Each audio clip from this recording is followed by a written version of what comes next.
High, আজ একটা আমি অন্যরকম ভিডিও নিয়ে এসেছি। তো স্কিপ করবেন না, লাস্ট অবধি দেখবেন। স্পেশালি এটা আর্টিস্টদের জন্য, বাকিরাও আপনাদের মতামত জানাতে পারেন।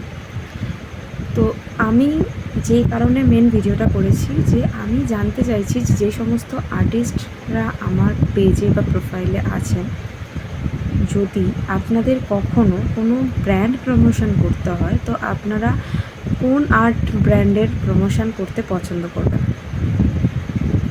আমাকে যদি বলা হয়, আমি তো প্রথমেই ব্রুস্টোকে চুজ করব, কারণ ব্রুস্টোর প্রত্যেকটা জিনিস, সেটা ব্রাশ হোক, পেন্সিল হোক, চারকোল পেন্সিল বা গ্রাফাইট হোক, pencil colour, water colour, acrylic colour, oil colour, যে কোনো কিছু, আমি কিন্তু ব্রুস্টোকেই প্রথমে চুজ করব।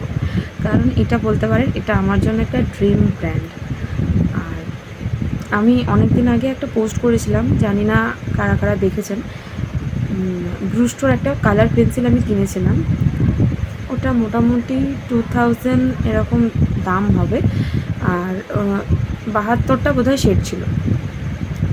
বিশ্বাস করবেন না, কাজটা কালারটা কেনার পর থেকে আমি বোধহয় 2বার কি 3বার ইউজ করেছি। কারণ পেন্সিলটা যে ছোলার পর যে ছোট হয়ে যাচ্ছে, ওটা আমি নিতে পারছি না, যে পেন্সিলটা শেষ হয়ে যাবে। ওটাকে আমি একদম যত্ন করে শোপিসের মতন সাজিয়ে রেখে দিয়েছি। মানে ওটা কি বলবো, একটু যদি পড়ে যায়, কোথাও যদি পড়ে নষ্ট হয়ে যায়, এরকম একটা ব্যাপার, বাচ্চার মতন আগলে রেখে দিয়েছি। আপনাদের থেকে আমি জানতে চাইছি যে আপনাদের যদি কোনো ব্র্যান্ড প্রমোশন করতে হয় তো আপনারা কোন ব্র্যান্ডকে প্রথমে চুজ করবেন। আর্টিস্ট বন্ধুরা অবশ্যই আর্ট রিলেটেড কিছু একটা বলবেন, আর বাকিরাও আপনাদের মতামত জানাতে পারেন।